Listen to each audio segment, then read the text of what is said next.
Humans are sending endangered species towards the brink. It's our jobs to fix it. The main cause of endangered species is habitat loss, and a turn towards sustainability is key. Today we're going to be looking at the problems, the causes, and the solutions surrounding this complicated issue.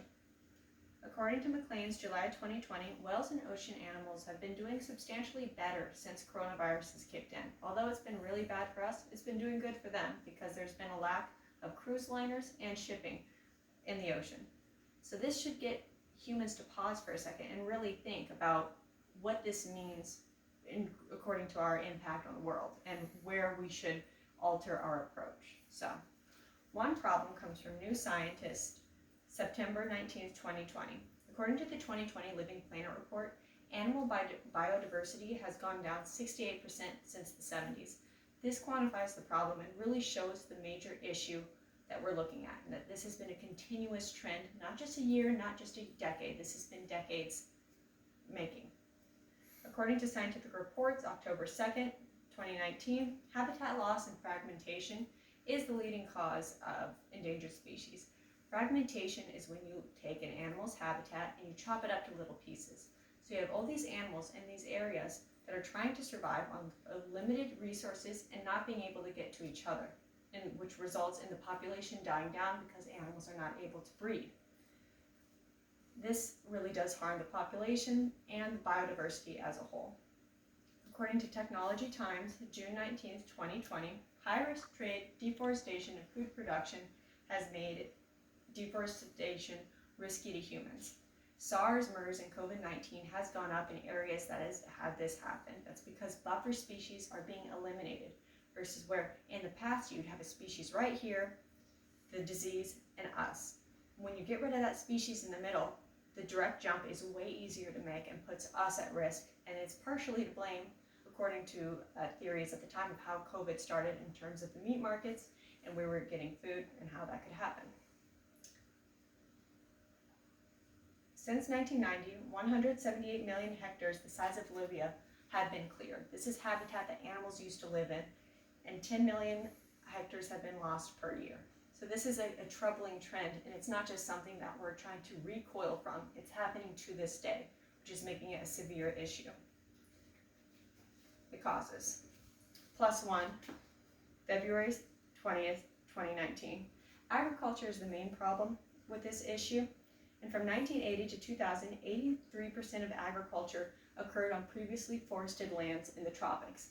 That is a really troubling statistic and really shows where we're at and how much land is being turned into something else, and that it leaves animals not being able to cope with this and they end up dying off.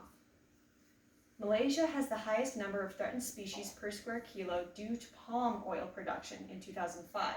Palm oil is in high demand and everybody has it in their kitchens basically. It's something that's regularly bought, and therefore the incentive to farm more and more and more of it is there. This results in animals not being able to cope. Palm oil is interesting too because the plant itself is hard for animals to transition into. There are some products that people can grow and animals are able to phase into. Palm oil is not one of them. So this incentive has been really difficult for animals to cope with, and it makes it easy for people who want to do it more and more and more. According to SWARA, April-June 2018, infrastructure in Kenya has been creeping into national parks. This has been contributing to species and the fragmentation that they're living with. It means that they don't have access to resources. It means that they're separated from each other.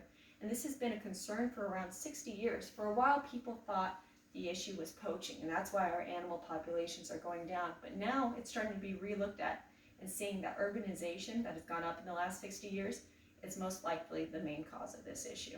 So it's a combination of agriculture development and urbanization, all on part of us. Now, the solutions. I'd really hope that there were solutions with a complicated issue like this, and luckily there are.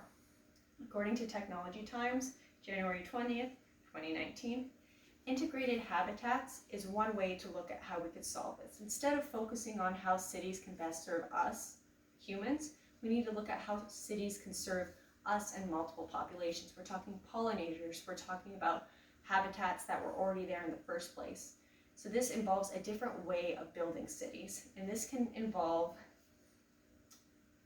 turning unused land or exploited land into pollinated areas. So this would help butterflies, this would help bees, this would help animals that help pollinate plants, and this would also help our farming as well. So it's not just completely for them. This is so that we can create an environment where multiple species can thrive, and this can be done. Christian Science Monitor, April 21st, 2021, offers multiple solutions. For one, the palm oil industry has been facing more backlash lately because people have been associating it with the negative consequences on nature and biodiversity. So there's this negative backlash that these companies are going to want to get rid of. So this peer pressure on part of everybody looking at them and asking them how they're making their crops happen and how they're making this work, that's one way that we can put the pressure on them to make a more sustainable way of farming. Another way is CDP disclosure system. CDP is a nonprofit organization that deals with how companies impact the environment, and they can manage that, and they could see the effects that they're having on it and help companies manage their effect on the environment better. Brazil has a system to compensate farmers, locals, and indigenous people who protect the ecosystem, because I think an important part of looking at this is that we're all trying to live together and we're all trying to make this work. So this doesn't mean just only looking at the ecosystem and forgetting the locals that live there, that may be living in communities where it's harder to live, and you just kind of put this major task on them to take care of it, take care of the ecosystem when they're trying to take care of their families and themselves. So this creates an incentive to take care of the ecosystem around them and find more sustainable ways of living while also taking care of these people. So I think that's a very important human element to this that we cannot forget when it comes to this issue. So in short, we've covered the problems, the causes, and the solutions to this complicated issue. There is a way to fix it. There are ways to manage this. It's just we got to catch up with what the impact that we've had on everything and making it work.